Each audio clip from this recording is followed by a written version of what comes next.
सभी मित्रों को नमस्कार। साथियों, इन दिनों जनसुलभ पुस्तकालय की ओर से रविंद्रनाथ ठाकुर पर केंद्रित कार्यक्रमों की श्रृंखला चलाई जा रही है। रविंद्र एकाग्र हमने इसका नाम दिया है और इसकी छठी कड़ी में आज हम लोग कवि, कथाकार, कलाकार, शिक्षाविद और अनुवादक रविंद्रनाथ ठाकुर की एक बेहद चर्चित कहानी सजा का पाठ सुनेंगे। और यह पाठ कोई और नहीं बल्कि स्वयं इसका अनुवादक करने जा रहा है। और इस कहानी के साथ कवि गुरु की एक बेहद महत्वपूर्ण कविता चिन्ह तुम्हारा पड़ा है का वाचन भी होगा।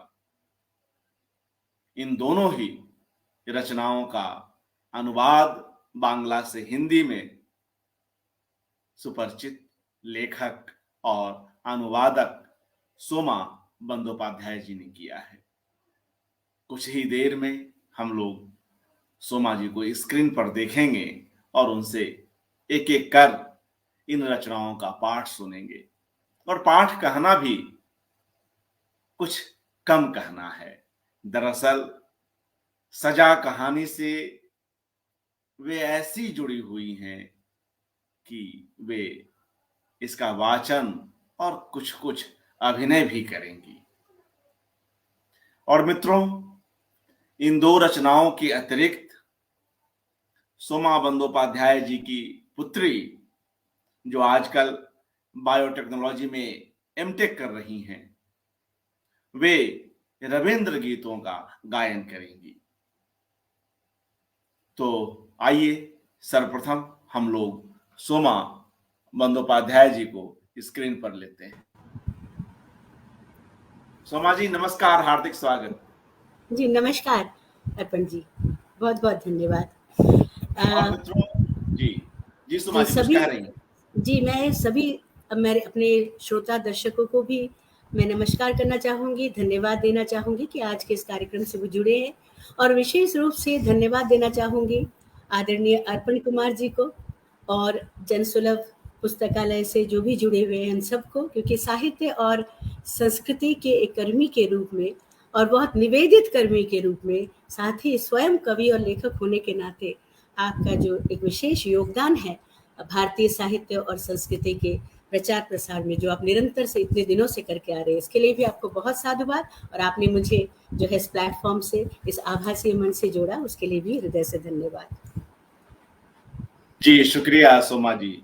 और मित्रों, आप सभी जो इस कार्यक्रम के लिए कार्ड बना, जो इनविटेशन बना, उस पर भी आप जो विश्व कवि रविंद्रनाथ जी का चित्र देख रहे हैं, वह दरअसल सोमा बंदोपाध्याय जी के इसी नाम से लिखी हुई किताब का आवरण है, विश्व कवि रविंद्रनाथ, जो सोमा जी की पुस्तक है। तो आइए बगैर किसी अतिरिक्त भूमिका के हम सीधे इस कहानी का पाठ सुनते हैं, और जिसके साथ कुछ कुछ अभिनय का भी हम लोग लुत्फ ले सकेंगे। एक शिक्षाविद, एक कलाकार, एक लेखक, अनुवादक सोमा बंदोपाध्याय जी, पुनः स्वागत। मैं कहानी पाठ से पूर्व एक दो बातें कहना चाहूँगी। रविंद्रनाथ जी की कहानी लेखक के रूप में आप सभी परिचित हैं। आप जानते हैं उनके कहानियों पर जो फिल्में बनी हैं, नाट्य रूपांतरण उसका हुआ है। तो उनकी कहानियों में ये कहानी जो मैं आज जिसका वाचन करने जाऊंगी, पाठ करूंगी, वो कहानी स्त्री पर केंद्रित है। मुख्य भूमिका में स्त्री है।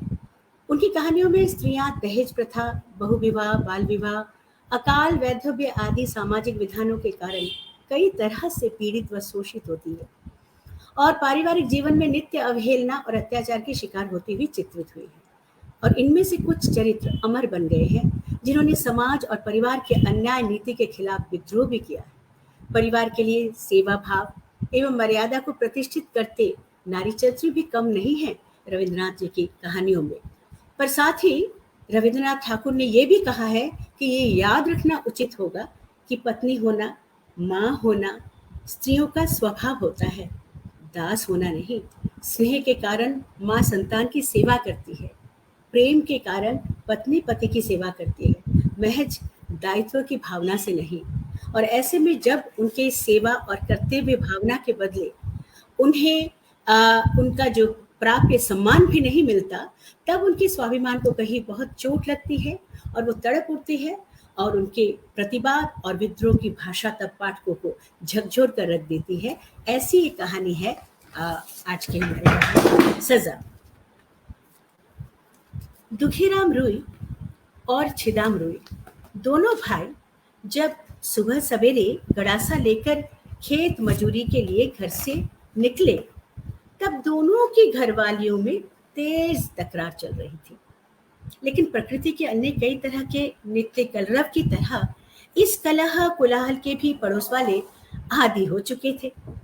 तीखी आवाज सुनते ही लोग एक दूसरे से कहते, अरे रे रे, फिर से भिड़ गई दोनों। अर्थात वही हो रहा है जो प्रत्याशित है। आज भी उनके स्वभाव और इस नियम में कोई बदलाव नहीं। जैसे प्रातःकाल सूर्य उदित होने पर कोई उसका कारण नहीं पूछता, उसी तरह कुरियों के घर जब जेठानी देवरानी में हो हल्ला मच जाता है, तब किसी में भी कारण पूछने की उत्सुकता नहीं जगती। अलबत्ता इन दोनों का झगड़ा फसाद पास पड़ोस वाली से कहीं ज्यादा उन दोनों के पतियों पर ही असर डालता था, मगर वे इसे कोई खास असुविधा नहीं मानते थे। हालत ऐसी थी जैसे दोनों भाई किसी इक्की गाड़ी पर सवार होकर लंबी संसार यात्रा में निकल पड़े हैं। गाड़ी के दोनों तरफ बिना स्प्रिंग वाले पहिए से लगातार उभरती खड़खड़ाहट भी उनके जीवनरत यात्रा का अनिवार्य नियम ही बन गया था। बल्कि जिस दिन घर में कोई आवाज न हो, चारों तरफ बिल्कुल चुप्पी छाई हो, उस दिन किसी अस्वाभाविक उपद्रव की आशंका घिर आती थी। उस दिन कब क्या हो जाए ये कोई भी निश्चय पूर्वक नहीं कह सकता था। हमारी कहानी की शुरुआत जिस दिन हुई, उस दिन जब दोनों भाई संध्या घिरने से पहले खेत से खटकर थके हारे घर लौटकर आए, तो उन्होंने देखा, क्या देखा? घर में एक अजीब सा सन्नाटा गहराया हुआ था। बाहर भी जानलेवा उमस, जैसे बिल्कुल आज है, अब है। दोपहर को तेज बारिश का एक झोंका भी आया था। अभी तक चारों तरफ बदली छाई ही हुई थी, हवा का तो नामो निशान नहीं था। वर्षा के कारण घर के चारों ओर बेल बूटों का जंगल और झाड़ी झंकार भी खूब उगाए थे। वहां से और पानी में डूबे हुए पटसन के खेत से उभरता भीगे पेड़ पौधों की गंध और वाष्प चारों तरफ एक अजीब सा दीवार जैसा बनकर ठहर गया था।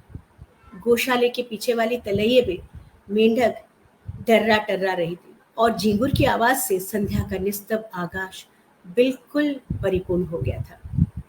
पास ही वर्षा से भरी हुई पद्मा नदी उमड़ घुमड़ कर बादलों की छाया तले बिल्कुल स्थिर और भयंकर भाव से इस समय बह रही थी। अनाज के खेतों का अधिकांश टूट फूट कर बस्ती के करीब आ गया था। यहाँ तक कि नदी की धसान पर आम और कटहल की जड़ें भी खुलकर निकल आई थी, जैसे उनकी असहाय मुट्ठी से बाहर निकली उंगलियां शून्य में कोई अवलंबन पकड़ने की कोशिश कर रही हो। दुखीराम और छिदाम यानी ये दोनों कुरी भाई उस दिन जमींदार के कचहरी घर में काम करने गए थे। नदी के उस पार रेतीले तट पर धान पककर तैयार हो चुका था। बरसात में पूरा का पूरा तट बह जाने से पहले इलाके के तमाम गरीब आदमी अपने या पराए खेत में फसल काटने या मेहनत मजूरी कमाने में जुटे हुए थे। सिर्फ इन्हीं दो भाइयों को कचहरी के प्यादे जबरदस्ती पकड़ कर ले गए थे। कचहरी की छत जगह जगह रिस रही थी, उसकी मरम्मत जो करनी थी और कुछ छाप भी तैयार करने थे, तो दोनों दिन भर उसी में उलझे रहे। बीच में घर भी नहीं आ सके, कचहरी में ही थोड़ा सा नाश्ता कर लिया था और बीच बीच में बारिश में भी भीगना पड़ा। उचित मजदूरी नहीं मिली सो अलग, बदले में जितनी बेमतलब की खरी खोटी सुननी पड़ी वो तो बल्कि प्राप्य से कई गुना ही ज्यादा था।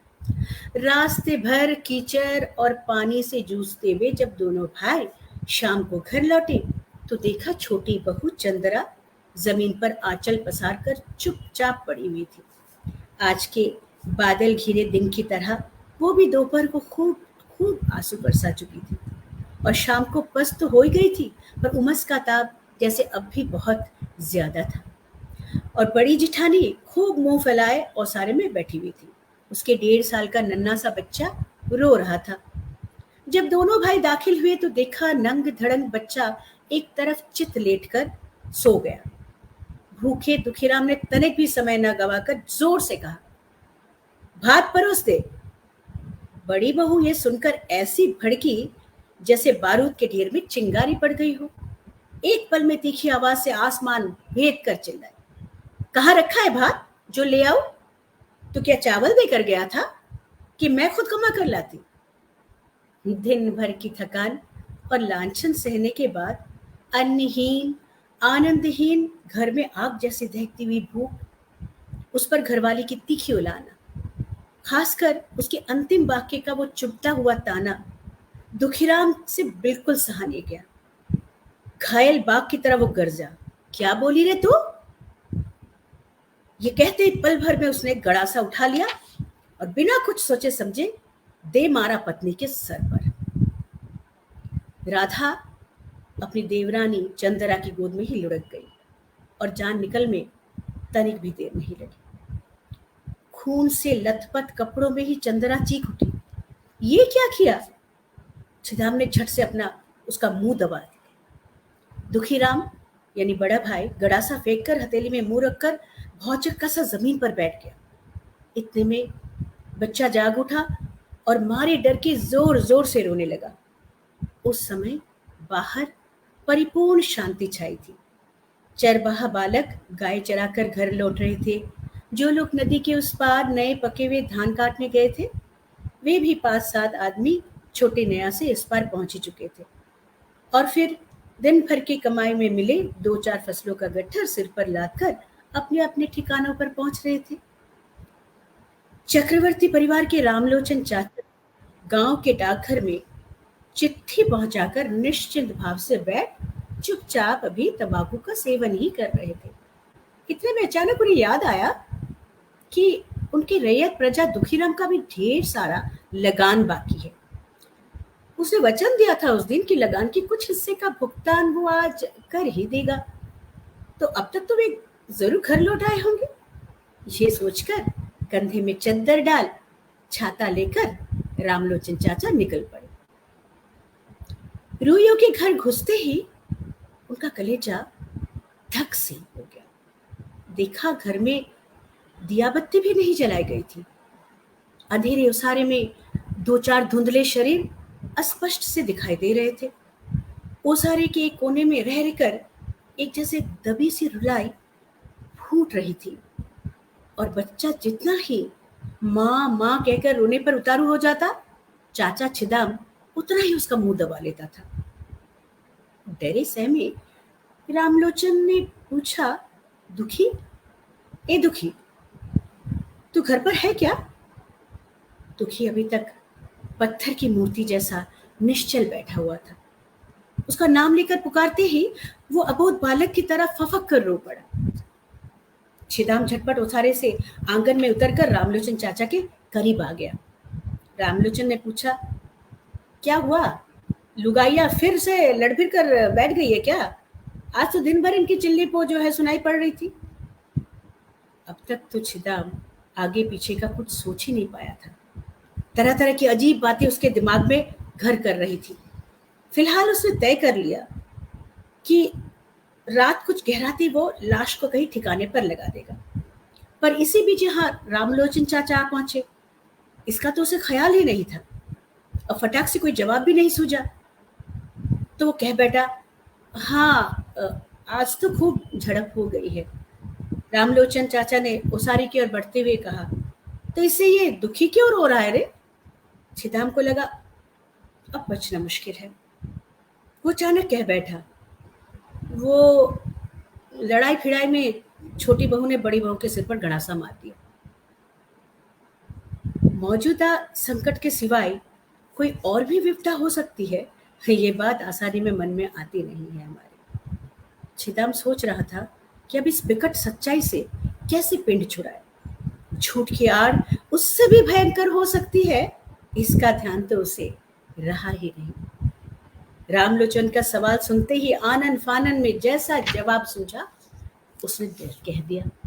रामलोचन ने चौंक कर कहा, क्या? ये तो गजब हो गया। क्या कह रहा है तू? लुगाई मरी तो नहीं ना? मर गई, कहकर छिदाम ने रामलोचन चाचा का पैर पकड़ लिया। रामलोचन जी को तो भागने का रास्ता भी नहीं सूझा। सोचा साज बेला में ये कैसी मुसीबत में पड़ गया मैं। अब तो अदालत में गवाह देते देते जान निकल जाएगी।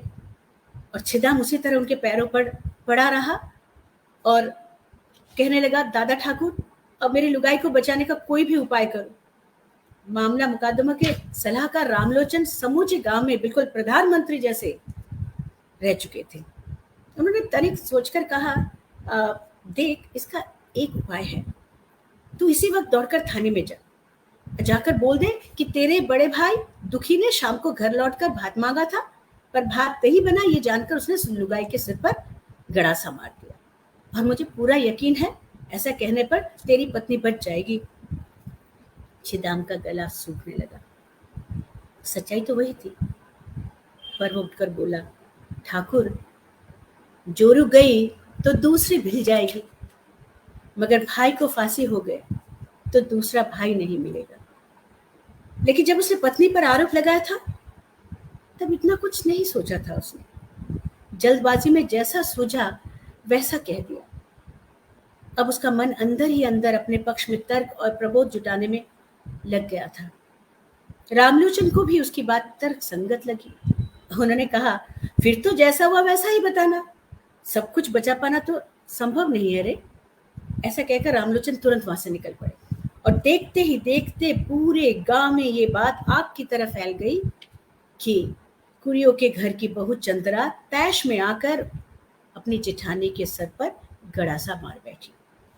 जैसे बात टूटने पर हरहरा कर पानी फैलने लगता है, उसी तरह हुंकार भरते हुए गांव में पुलिस घुस आई। इससे अपराधी और निरपराधी सभी बहुत चिंतित हो उठे। छिदाम ने सोचा था कि जो रास्ता उसने अपनाया है अब उसी पर चलना पड़ेगा। उसने अपने मुंह से रामलोचन को कुछ कह तो दिया है और वही बात अब सारे गांव में फैल गई है। अगर कोई दूसरा मसला सामने भी आ जाए तो पता नहीं क्या से क्या हो जाए। उससे लगा कि किसी तरह उसी बात को उसमें दो चार किस्से वो और जोड़कर अपनी पत्नी को बचा ही लेगा। छिदाम ने अपनी पत्नी चंद्रा से विनती की कि वो सारा दोष अपने ऊपर ले ले। चंद्रा पर तो जैसे बिजली गिरी थी, वो सुन रह गई। छिदाम ने उसे भरोसा देते हुए कहा, सुन, मैं जैसा कहूँ ना तू बस वैसा ही कर, डरने की कोई बात नहीं है, हम सब तुझे बचा ही लेंगे। दिलासा तो उसने दे दिया, लेकिन उसका गला सूख रहा था, चेहरा पीला पड़ गया था। चंद्रा की उम्र कितनी होगी? 17-18, इससे ज्यादा तो नहीं। मुखड़ा भरा हुआ, गोल मटोल, मछले कद की शरीर कसा हुआ। उसके स्वस्थ सबल अंग प्रत्यंगों में ऐसा सुडोलपन है कि चलते फिरते या हिलने डुलने से कहीं जैसे कुछ नहीं अटकती, बिल्कुल नए बने हुए नाव की तरह।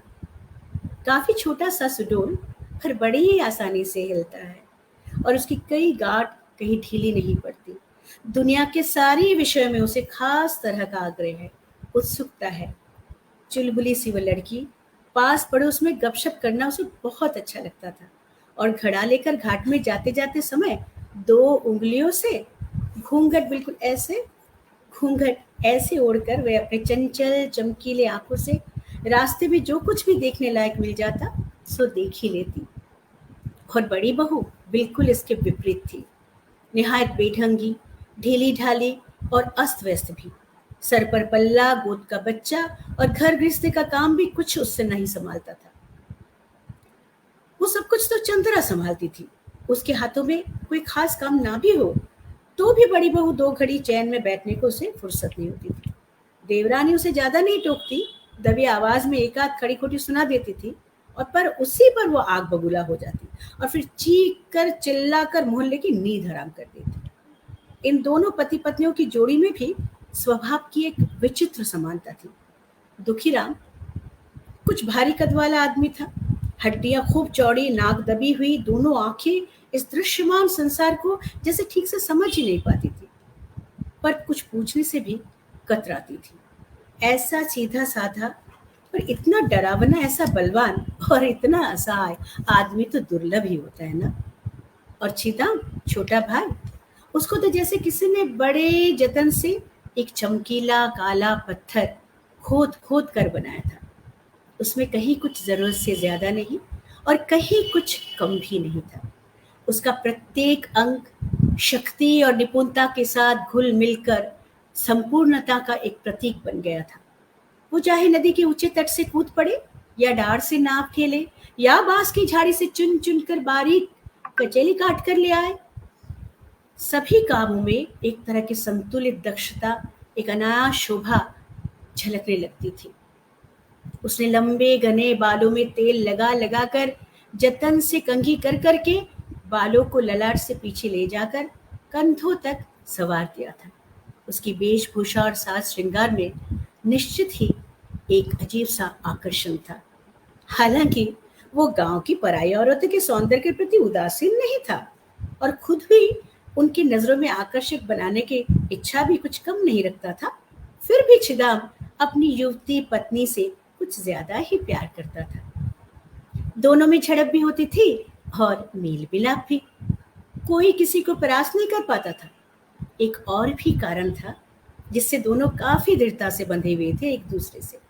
छिदाम सोचता था, चंद्रा जिस तरह की चुलबुली और चंचल स्वभाव की है, उस पर पूरा विश्वास नहीं किया जा सकता। और चंद्रा, वो सोचती थी, मेरे पति की नजरें तो चारों ओर दौड़ती रहती है, इसे अगर मजबूती से कसकर ना बांधे रखूं तो न जाने किस दिन हाथ से बाहर निकल जाए। अभी भी जो हादसा हो गया, उससे पहले तक पति पत्नी के बीच काफी अनबन चल रही थी। चंद्रा ने गौर किया था कि उसका पति काम के बहाने से अक्सर कहीं दूर चला जाता, यहाँ तक कि 2-4 दिन बाद भी लौटता, मगर कुछ कमा कर नहीं लाता। लक्षण कुछ ठीक नहीं लग रहे थे, तो वो खुद भी ज्यादती पर उतर आई। जब तक घाट पर चली जाती और पड़ोस में सैर सपाटा लगाकर लौटती, तो काशी मजूमदार के बेटे की खुलकर तारीफ करने लग जाती। छिदाम के दिन और रात ने जैसे किसी ने जहर घोल दिया था। काम काज में एक पल के लिए चैन नहीं। एक दिन उसने भौजाई को खूब फटकार लगाई, फिर हाथ झटक कर तीखे स्वर में परलोकवासी पिता को संबोधित करके बोला, ये छोरी तो आधी से भी तेज भागती है, इसे भला मैं कैसे संभाल कर रखूंगी? मुझे मालूम है कि किसी दिन अनर्थ कर डालेगी तेरी पत्नी। चंद्रा तब बगल वाले कमरे से बाहर निकलकर कर स्वर में बोलती, क्यों दीदी, तुम्हें इतनी चिंता क्यों है? बस फिर दोनों जेवरानी जेठानी आपस में बुरी तरह से उलझ जाती। छिदाम तब आंखें तरेर कर कहता, अब जो किसी दिन सुना कि तू अकेली घाट पर गई है ना, तो मैं तेरी हड्डी पसली बराबर कर दूंगा। हाँ। चंद्रा बोली, हाँ, फिर तो मुझे चैन ही पड़ जाएगी, कहकर वह तुरंत वहां से बाहर निकलने की कोशिश में थी कि छिदाम ने लपक कर उसके बाल पकड़ लिए और खींचते हुए कमरे में घुसाकर दरवाजा बाहर से बंद कर दिया। कामकाज निपटाकर शाम को घर लौटकर उसने देखा, कमरा खुला और अंदर कोई नहीं। चंद्रा 3 गांव पार करके अपने मामा के घर पहुंच चुकी थी। छिदाम बड़ी मुश्किल से इसके बाद समझा बुझाकर उसे घर तो ले आया, मगर इस बार उसे हार माननी पड़ी। उसे लगा जैसे हथेली भर पारे को मुट्ठी में जकड़ कर रखना असाध्य है, वैसे ही इस स्त्री को काबू में रखना भी असंभव ही है। ये तो जैसे 10 उंगलियों के बीच से खिसक ही जाती है। अब की उसने कोई जबरदस्ती नहीं की, लेकिन बड़ी बेचैनी से उसके दिन कटने लगे। अपनी चंचल शोक और नवयौवना पति के प्रति उसका सदा शंकित प्यार एक तीखे दर्द की कसक बनकर रह गया। यहाँ तक कि कभी कभार ऐसा भी महसूस हुआ कि अगर ये मर जाए तो चैन पड़े, शांति मिले। मनुष्य जितनी ईर्ष्या दूसरे मनुष्य से कर सकता है, उतने शायद यमराज से भी नहीं। ऐसे हालत में घर में ये हादसा हो गया। जब चंद्रा से उसके पति ने हत्या स्वीकारने को कहा, तो वो स्तंभित होकर ताकती रह गई। उसकी दो बड़ी बड़ी काली आंखें अंगारों की तरह निश्शब्द अपने पति को भस्म करने लगी। उसका संपूर्ण शरीर और मन धीरे धीरे सिकड़कर अपने स्वार्थी पति की चंगुल से बचने का प्रयास करने लगा। उसकी सारी अंतरात्मा पूरी तरह विमुख हो गई। यद्यपि छिदाम ने उसे भरोसा दिया, डरने की कोई बात नहीं, पर उसने अच्छी तरह से उसे रटवा भी दिया कि पुलिस और मजिस्ट्रेट के सामने उसे क्या कहना होगा। चंद्रा ने उस लंबी कहानी पर ध्यान ही नहीं दिया, बस बिल्कुल बुत बनकर खड़ी रही। हर मामले में छिदाम ही दुखीराम का एकमात्र सहारा था। जब छिदाम ने चंद्रा पर दोषारोप लगाने को कहा तो बड़े भाई दुखी ने कहा, तो फिर छोटी बहू का क्या होगा रे? छिदाम ने कहा, तुम फिक्र न करो दादा, मैं उसे बचा लूंगा। भारी भरकम दुखीराम एक तरह से निश्चिंत हो गया।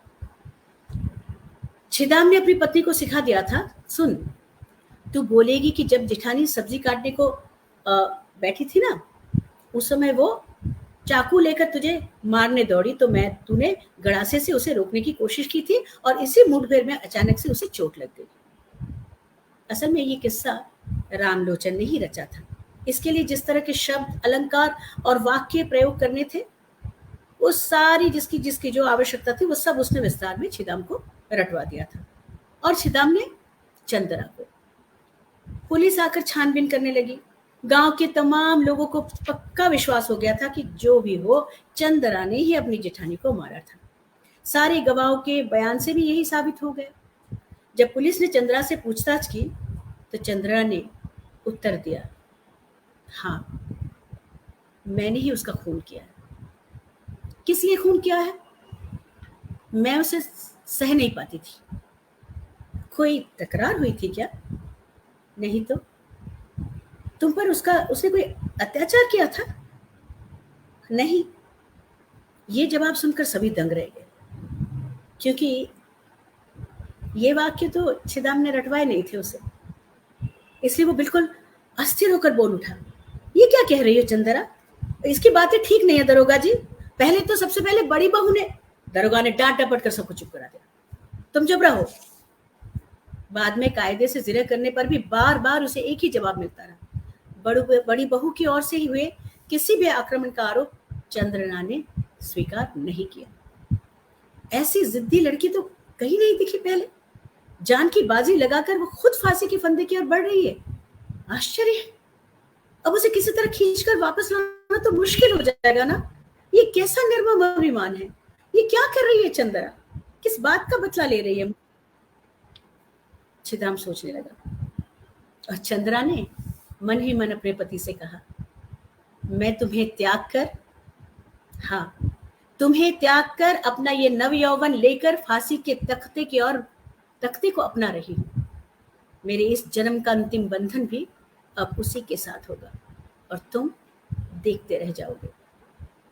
बंदिनी बनाई गई चंद्रा एक भोली भाली, कमसिन, चंचल और चुलबुली गांव की बधू चिर परिचित गांव के रास्ते से, रत तल्ला के पास से होते हुए, हाट के बीच से, घाट के किनारे से, मजुमदार के घर के सामने से, पोस्ट ऑफिस, स्कूल के बगल से, तमाम जाने पहचाने लोगों की आंखों के सामने से, निर्दोष होते हुए भी कलंक का मुहर लगाकर सदा के लिए अपना घर छोड़कर चली गई।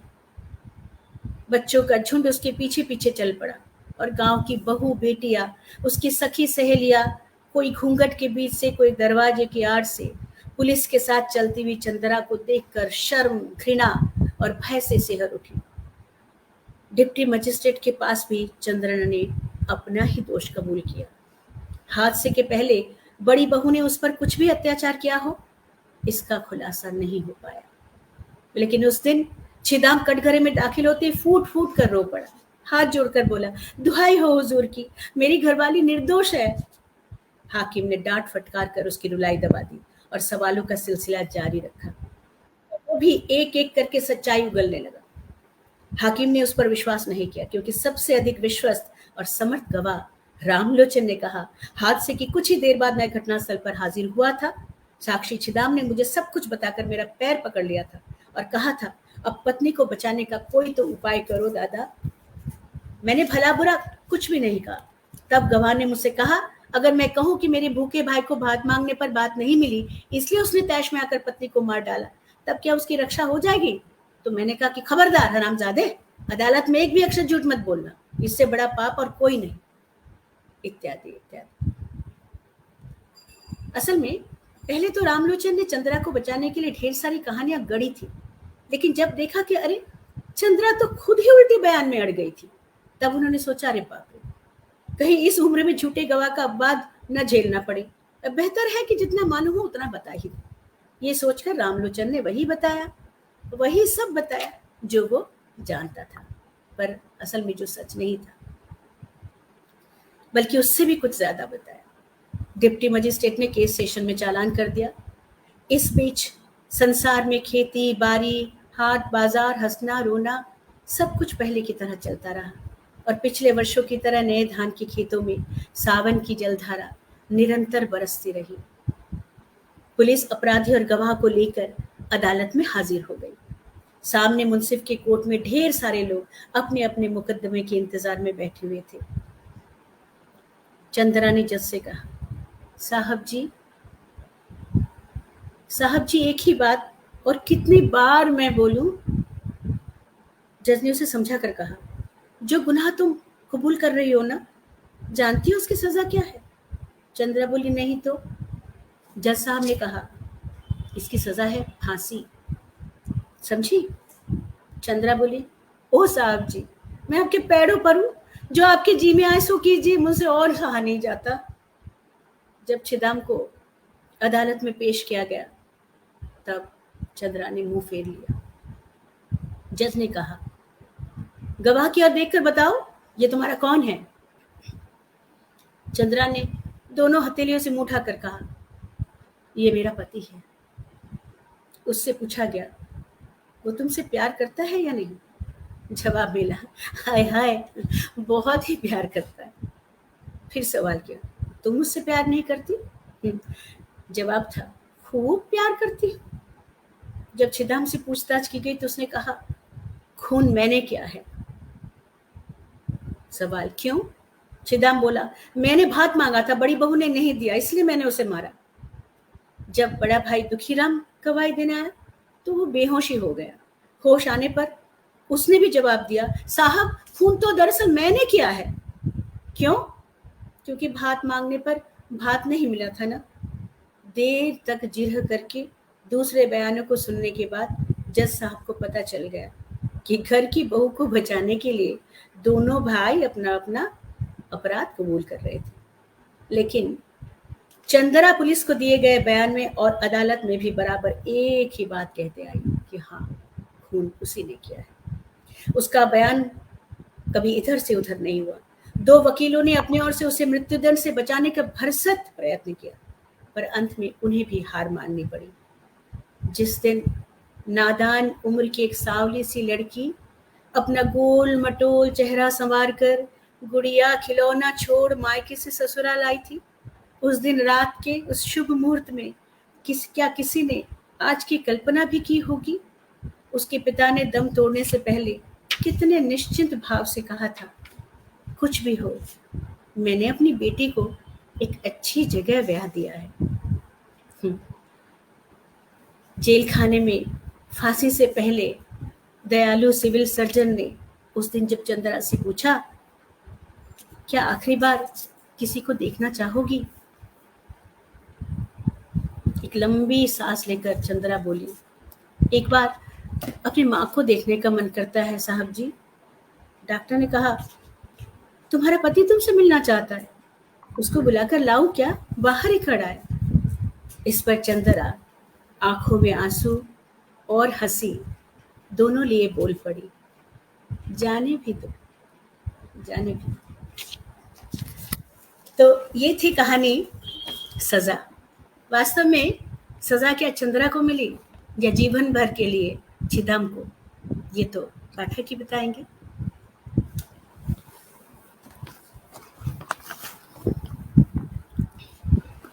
जी शुक्रिया सोमा जी। मित्रों, एक बड़ा कथाकार किस तरह कितने स्तरों पर एक कहानी को बुनता है। गुरुदेव की यह कहानी इसका प्रमाण है। सजा इस तरह से उस समय का जीवन, स्त्री पर अधिकार बोध और अनावश्यक अधिकार बोध, कहीं न कहीं अपराध की हद तक जाता हद तक जाता अधिकार बोध, यह सब हम देखते हैं।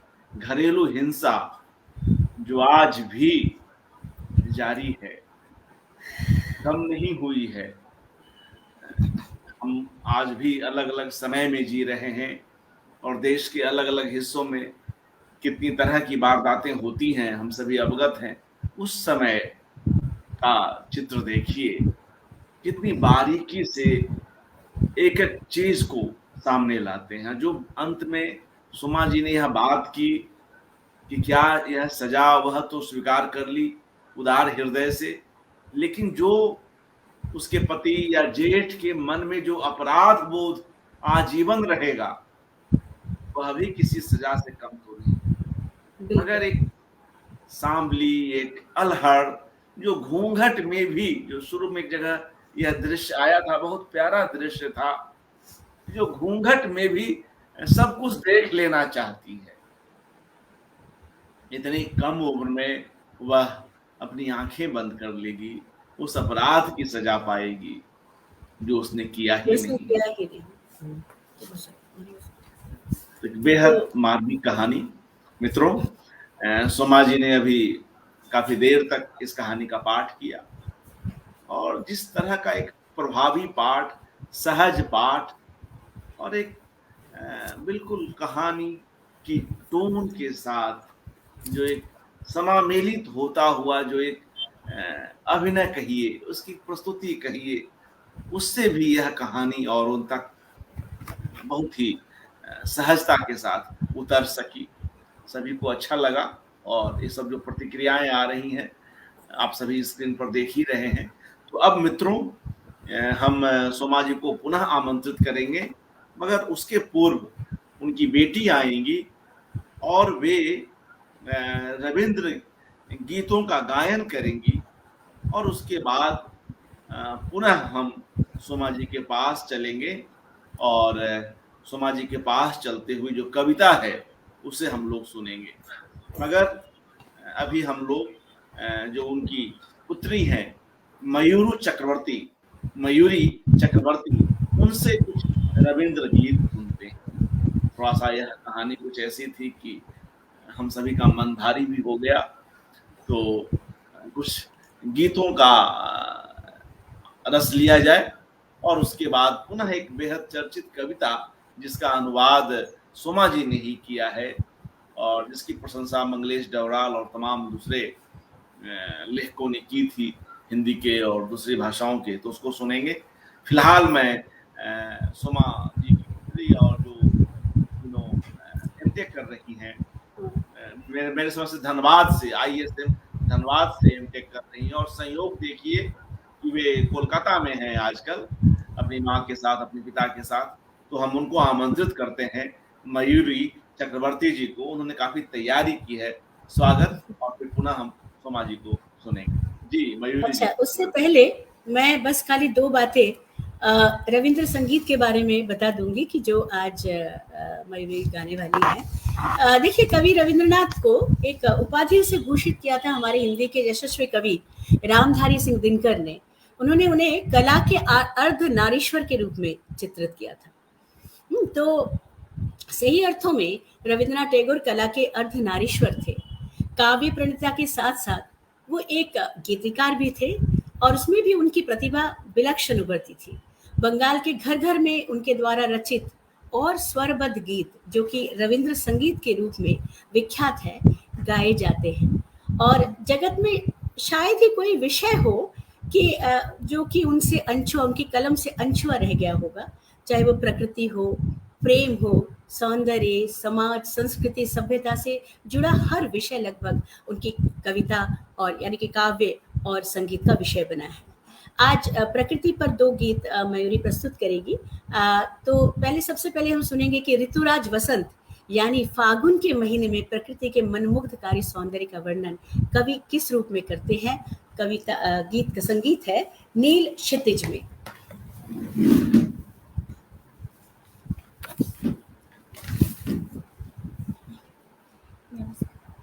जी मयूरी जी नमस्कार, हार्दिक स्वागत आपका। नमस्कार। बहुत बहुत धन्यवाद आपका। सभी को मेरा नमस्ते। जी स्वागत। नील क्षितिज में वो फूलों ने आग लगाई नील क्षितिज में वसंत में सौरभ की शिखा जागी, वसंत में सौरभ की शिखा जागी। नील क्षितिज में वो फूलों ने आग लगाई नील क्षितिज में बादलों को लगी पहेली, क्या सूरज की किरणें बंधी। बादलों को लगी पहेली, क्या सूरज की किरणें बंधी। शायद धरा से अपने को ही मांगा, धरा से अपने को ही मांगा। सरसों के खेतों में फूल बनकर जागा। नील क्षितिज में वो फूलों ने आग लगाई नील क्षितिज में। नील क्षितिज में नील क्षितिज में मेरी वेदना लागी, बड़ी पुरानी मन की बातें जागी। नील क्षितिज में नील क्षितिज में मेरी वेदना लागी, बड़ी पुरानी मन की बातें जागी। आई मेरी गुम हुई किस फागुन की पागल हवा, आई मेरी गुम हुई किस फागुन की पागल हवा। शायद इस फागुन में अपने को ही मांगा, इस फागुन में अपने को ही मांगा। सरसों के खेतों में लहर बन के जागा। नील क्षितिज में वो फूलों ने आग लगाई नील क्षितिज में। फूले आगुन लाग लो नील दिगंते।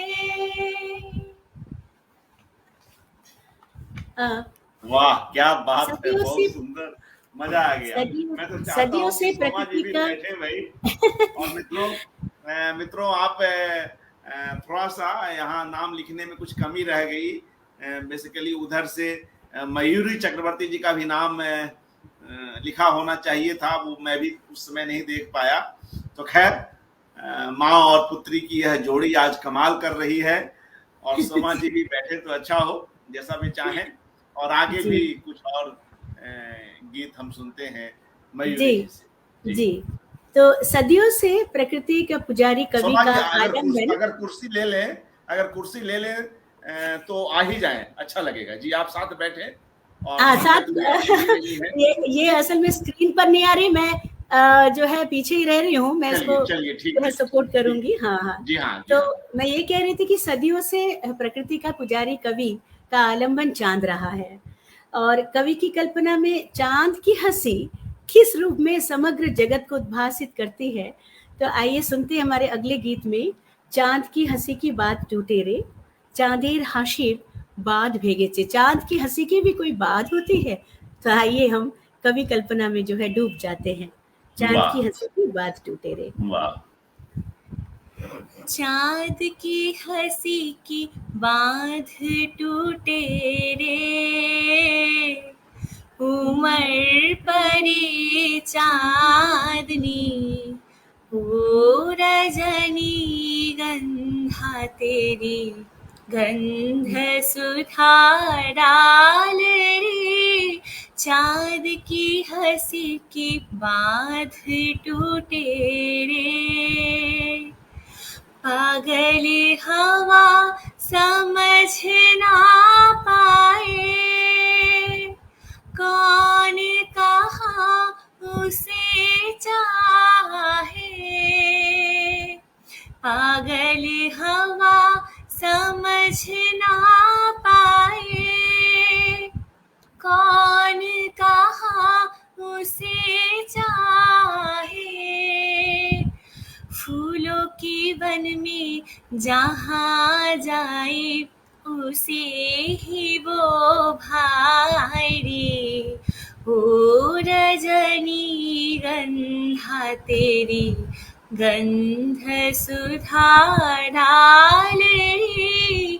चाँद की हंसी की बांध टूटे रे। नील गगन का ललाटे आज चंदन से है भरे। वाणी वन के हंस युगल पंख फिर पसारे। केशर लेके पारिजात से, क्या बिखेरे चंदा धरा पे। केशर लेके पारिजात से, क्या बिखेरे चंदा धरा पे।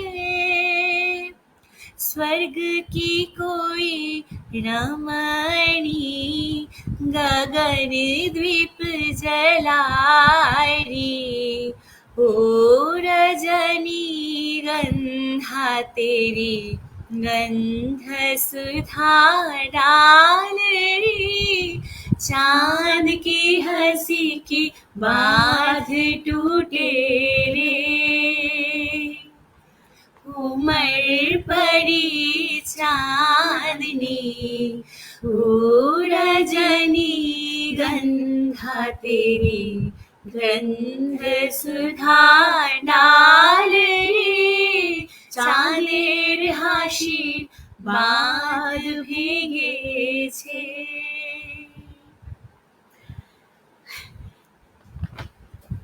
तो ये तो रहा प्रकृति जी, का जी। सौंदर्य और कवि का उसके प्रति आकर्षण। प्रेम और मानवीय सौंदर्य ने भी कवि को कम प्रेरित नहीं किया था। कभी वो प्रेम व्यक्तिगत प्रेम, तो कभी समष्टिगत, तो फिर कभी विश्व प्रेम में बदल गया। और जब विश्व प्रेम की बात आती है तो कवि को वो विदेशिनी याद आ जाए। मैं जानूं तुझे पहचानूं अरे विदेशिनी। ये गीत जो है ये बहुत विख्यात गीत है अर्पण जी। इस गीत को बहुत ही जी। विख्यात निदेशक सत्यजीत राय ने अपनी जी, फिल्म जी। चारुलता, जो कि रविंद्रनाथ के ही नष्टनीर लघु उपन्यास पर आधारित था, उसमें इसका उन्होंने प्रयोग किया था और इस गीत को गाया था किशोर कुमार जी ने। तो लेकिन बांग्ला में गाया था और अब जो है हिंदी में प्रस्तुत है ये गीत आपके सामने। और इसका जो हिंदी अनुवाद है वो इन सारे गीतों का हिंदी अनुवाद मम्मी ने ही किया है। क्या बात है, वाह, ये वाह, उनका ही किया वाह। हुआ है ये अत्यंत सारे सुखद, गीतों का। तो सुखद। प्रस्तुत है मैं जानूं तुझे पहचानूं अरे विदेशिनी। मैं जानूं तुझे पहचानूं अरे विदेशिनी। मैं जानूं तुझे पहचानूं अरे विदेशिनी। तुम रहती हो सिंधु पार अरे विदेशिनी। मैं जानूं तुम्हें पहचानूं हरे विदेशिनी। तुम्हें देखा है शारद प्रात में, तुम्हें देखा है माधवी रात में, तुम्हें देखा है हृदय आकाश में अरे विदेशिनी। मैंने आकाश में देखा, सुना है तेरा ही गान। मैंने सौंपा है तुझ में प्राण रे विदेशिनी। सारा भुवन घूम कर आया हूँ नए देश में, मैं अतिथि तेरे द्वार पर हरी विदेशिनी, हरी विदेशिनी। मैं जानू तुझे पहचानू हरी विदेशिनी। तुम रहती हो सिंधु पार हरी विदेशिनी, हरी विदेशिनी। मैं जानू तुम्हें पहचानू हरी विदेशिनी। আমি চিনি গো চিনি তোমারে ও বিদেশিনী। তুমি থাকো সিন্ধু পারে ও গো বিদেশিনী, ও গো विदेशिनी। बहुत धन्यवाद। जी शुक्रिया शुक्रिया मयूरी जी। लग रहा है सोमा जी कि सुनते ही चले जाएं। तो ये 3 गीत जो है, हाँ, रविंद्र संगीत का ये, और सबसे मजेदार बात है कि ये देखिए ये गीत, तो इन गीतों का स्वर भी जो है, सुर जो है वो भी गुरुदेव ने ही दिया था। हम लोग तो उसे आज भी गा रहे हैं, और तरह तरह के जो है, कभी फिर उस पर बात होगी कि किस तरह से उनके संगीत, गीत, उनकी कहानियाँ, उपन्यास फिल्मों में जो है उसका फिल्मीकरण किस तरह से हुआ है, उस पर भी कभी बात की जाएगी, वो भी बहुत रोचक है। तो कवि रविंद्र जो है वो युगदृष्टा कवि थे, और उनकी अविस्मरणीय कविता है शाहजहां। इस शाहजहां कविता को जो है मुझे अनुवाद के लिए कहा गया था, ये लंबी कविता है। मंगलेश डबराल जी, स्वर्गीय मंगलेश डबराल जी, वो उस समय सहारा समग्र के जो है वो एडिटर हुआ करते थे, संपादक थे। तो ताजमहल के 350वें जो वर्षगांठ पर जब मुझे उन्होंने ये कहा था कि अगर आप ये अनुवाद कर दे और तो फिर बहुत अच्छा हो, तो उस समय मैंने ये अनुवाद किया था। मुझे लगा कि आज हमारे प्रिय श्रोता दर्शकों के सामने क्यों ना इसको प्रस्तुत किया जाए। एक बेहतरीन कविता है ये, और मुगल बादशाह शाहजहां को सर्वाधिक याद किया जाता है उनके द्वारा निर्मित करवाए गए इस ताजमहल को, ये कौन नहीं जानता। शुभ्र श्वेत संगमरमर का वो मकबरा, ताजमहल या ताज अप्रतिम सौंदर्य का प्रतीक है। कहा जाता है कि वो शाहजहां और मुमताज बेगम के अंतहीन प्रेम का भी प्रतीक है। तो कुछ लोग उसे अविभाजित हिंदुस्तान के अतीव प्रतापी शासक शाहजहां के एक और यश और कीर्ति, तो दूसरी और अहंकार और दम का भी जो है स्मृति चिन्ह मानते हैं। और शायद इसीलिए जब ये कविता छपी थी सहारा समग्र में, तो मंगलेश जी ने इसका नाम, शीर्षक जो है वो शाहजहां न रखकर चिन्ह तुम्हारा पड़ा है, ये शीर्षक दिया था। पर खैर जो भी हो, मुगल वास्तुकला का बेहतरीन उदाहरण ताजमहल ने कवि रविंद्रनाथ को किस कदर प्रभावित किया था, ये उनकी इसी कविता से, शाहजहां कविता के पाठ से पता चलता है, जिसमें कवि ने एक और उसके अनंत सौंदर्य की चर्चा की है, और वही शक्ति और क्षमता के प्रतीक सम्राट शाहजहां के बहाने उन तमाम क्षमतासीन लोगों को भी जिनके हाथों में शासन का बागडोर है, ये कहकर वो सचेत करते हैं कि एक दिन काल स्रोत में बह जाएगा हरा जीवन, यौवन, धन, मान, हे भारतेश्वर शाहजहां। तो प्रस्तुत है कविता का अनुवाद।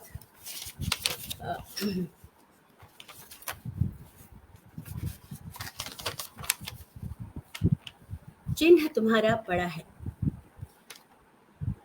ये तुम्हें ज्ञात था भारतेश्वर शाहजहां? काल स्रोत में बह जाता है जीवन यौवन धन मान। केवल तुम्हारी अंतर वेदना चिरंतन हो, यही थी तुम्हारी सम्राट प्रार्थना। राज शक्ति वज्र कठिन, संध्या रक्त राग समान, तंद्रा तल में हो जाए लीन। केवल एक दीर्घ श्वास, नित्य उच्छ्वसित हो करुणा कलित कर दे आकाश, यही तो थी तेरे मन की आस। हीरे मोती माणिक्य की घटा, जैसे शून्य दिगंत रूपी, इंद्रजाल में इंद्र धनुष की छटा। हो जाए यदि लुप्त तो होने दो, केवल रह जाए एक बूंद नयन जल, काल के कपोल तल में श्वेत समुज्वल। हे ताजमहल, हाय रे मानव हृदय, हाय रे मानव हृदय, बार बार किसी की ओर मुड़कर देखने का नहीं है समय, नहीं है समय, नहीं है, नहीं है।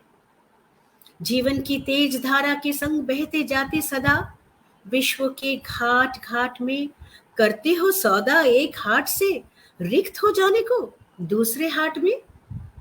दक्षिण के मंत्र गुंजन में, तेरे कुंज वन में, वसंत की माधुरी मंजरी उस क्षण देती है भर, उस क्षण देती है भर। उद्यान का चंचल अंचल, विदा की गोधुली बेला आती है, धूली में बिखराती छिन्न दल। अब समय नहीं है शेष, अब समय नहीं है शेष, अतः फिर शिशिर रात्रि में कुंज में प्रस्फुटित हो नई कोई कली, कुंज में प्रस्फुटित हो नई कोई कली। सजाने को हेमंत की आंसू भरी आनंद की डाली। हाय रे हृदय, हाय रे हृदय, तुम्हारा संचय दिनांत में निशांत में, सिर्फ पथ प्रांत में त्याग देना है। नहीं है, नहीं है, नहीं है समय। हे सम्राट, हे सम्राट, तभी तो तुम्हारा शंकाकुल हृदय चाहता था करना समय का हृदय हरण, चाहता था करना समय का हृदय हरण। सौंदर्य में डूब कर, कंठ में उसके कौन सी माला पहनाकर किया था उसका वरण। रूपहीन मरण की मृत्युहीन अपरूप सज्जा, रूपहीन मरण की मृत्युहीन अपरूप सज्जा। रहता भी नहीं विलाप का अवकाश 12 मास, तभी तुम्हारा अशांत क्रंदन चिर मौन के जाल में बंध गया था एक कठिन बंधन। ज्योत्सना रात्रि निर्जन मंदिर में प्रेयसी को पुकारते थे, जिस नाम से तुम धीरे धीरे, वही कानों में फुसफुसाहट, वही कानों में फुसफुसाहट। अब भी यहीं पर कहीं गए तुम छोड़, तुम अनंत के कानों के लिए। प्रेम की करुण कोमलता प्रस्फुटित हुई सौंदर्य के पुष्प कुंज में प्रशांत पाषाण पर। हे सम्राट कवि, ये तेरे हृदय की छवि, हे सम्राट कवि, ये तेरे हृदय की छवि, ये तो तेरे हृदय की छवि, ये तेरे नव मेघदूत अपूर्व अद्भुत छंद और गीतों से उठे हैं अलक्ष की ओर। जहां तेरी विरहिनी प्रिया उठे हैं अलक्ष की ओर, जहां तेरी विरहिनी प्रिया गई है समा, गई है समा।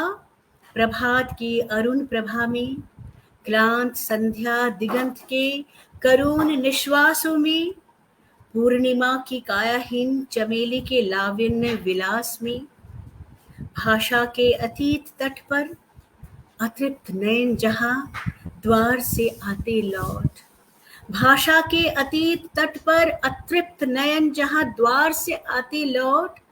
तुम्हारा सौंदर्य दूत युग युग में, तुम्हारा सौंदर्य दूत युग युग से काल के प्रहरी को छल कर चला आ रहा है वाक्य विहीन ये वार्ता लेकर। भुला नहीं, भुला नहीं, भुला नहीं प्रिय, भुला नहीं, भुला नहीं, भुला नहीं प्रिय। चले गए हो तुम आज महाराज, चले गए हो तुम आज महाराज, राज्य तुम्हारा स्वप्न समान गया है टूट, सिंहासन भी गया है छूट। तुम्हारा सैन्य दल जिसके पदभार से कभी धरती होती थी टलमल, तुम्हारा सैन्य दल जिसके पदभार से कभी धरती होती थी टलमल, उसकी स्मृतियां आज पवन के साथ साथ उड़ती है दिल्ली के धूल भरे पथ पर। बंदी भी अब ना गाते गान, बंदी भी अब ना गाते गान, यमुना कल्लोल संग नौबत भी ना मिलाए तान। यमुना कल्लोल संग नौबत भी ना मिलाए तान। तुम्हारी नर्तकियों की नुपुर ध्वनि टूटे महल के कोनों में भरकर झिंगुर ध्वनि संग क्रंदित करती निशा गगन, क्रंदित करती निशा गगन। फिर भी तुम्हारा दूत अमलिन, यानी कि ताजमहल, फिर भी तुम्हारा दूत अमलिन, श्रांति क्लांति विहीन। तुच्छ मान राज्य का टूटना गढ़ना, तुच्छ मान राज्य का टूटना गढ़ना, तुच्छ मान जीवन मृत्यु का उठना गिरना। युग युगांतर से कह रहा है एक ही स्वर में, युग युगांतर से कह रहा है एक ही स्वर में, चिर विरही की वाणी में, चिर विरही की वाणी में। भुला नहीं, भुला नहीं, भुला नहीं प्रिय, भुला नहीं। असत्य है ये, किसने कहा कि भूले नहीं? असत्य है ये, किसने कहा कि भूले नहीं? किसने कहा कि खुले नहीं स्मृतियों के पिंजर द्वार? किसने कहा कि खुले नहीं स्मृतियों के पिंजर द्वार? अतीत के लिए घिरा अस्त अंधकार, आज भी हृदय को तुम्हारे रखा है बांध कर, आज भी हृदय में रखा है तुम्हें बांध कर। विस्मृति के मुक्ति पथ से आज भी ये आया ना पाया बाहर, आज भी वो आया ना पाया बाहर। धर्म समाधि मंदिर एक ही स्थान पर रहे चिरस्थिर, धरा की धूल से रहे। कृपया फोन को बंद कर दें। जी,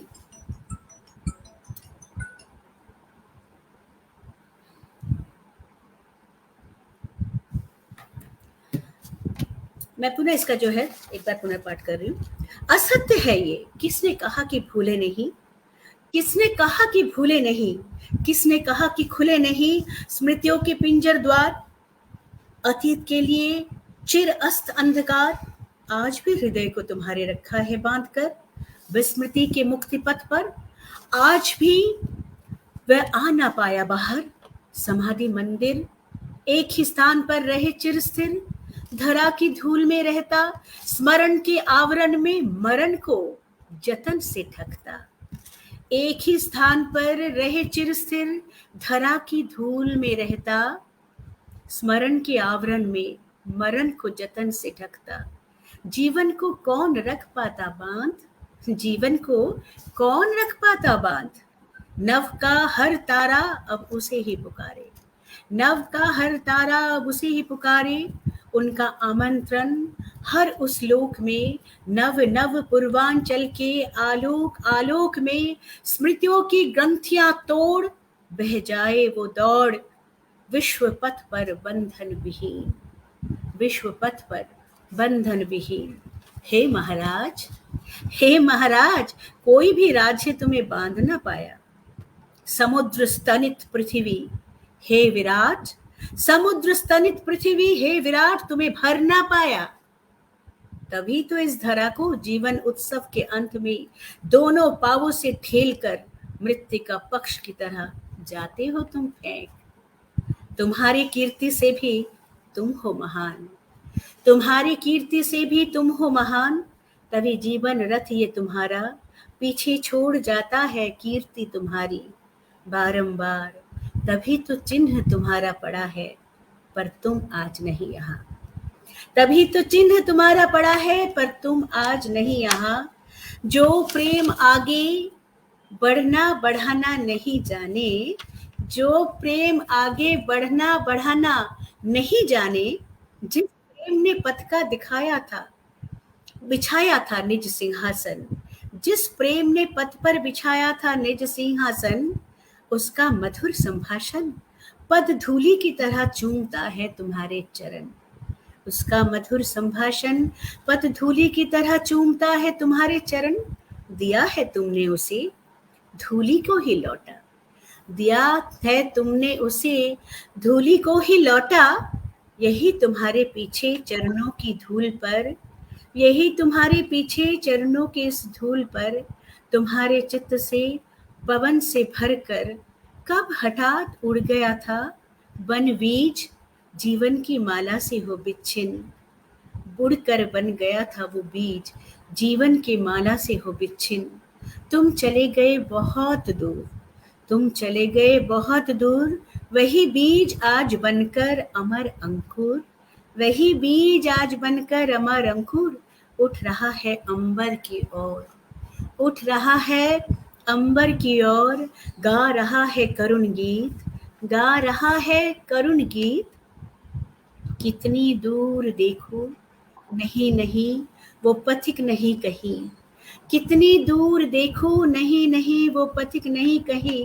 प्रिया ने उसे नहीं बाधा, राज्य ने भी रोका ना पथ, ना अवरोध बने समुद्र पर्वत। आज उसी का रथ चला जा रहा है रात्रि के आह्वान पर, नक्षत्रों की तान पर, प्रभात के सिंहदार की ओर।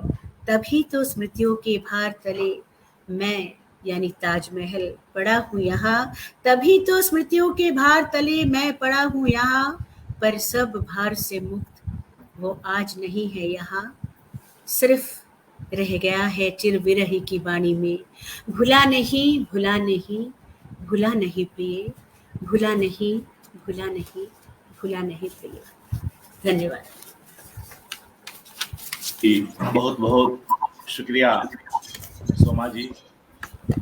मित्रों, यह एक बड़े वितान की कविता है जिसमें शासक हो, तानाशाह हो, कोई भी हो, भूमिपति हो, सबको काल के आगे किस तरह झुकना है, चिन्ह रह जाते हैं, उसके निर्माण करने वाले नहीं रहते। कितने स्तरों पर जाकर और कितने कोणों से विश्व कवि ये सारी बातें कहते हैं। बड़ी कविता, और सचमुच ऐसे ही कविता के लिए और ऐसे ही कवियों के लिए कहा जाता है, जहां न जाए रवि वहां जाए कवि।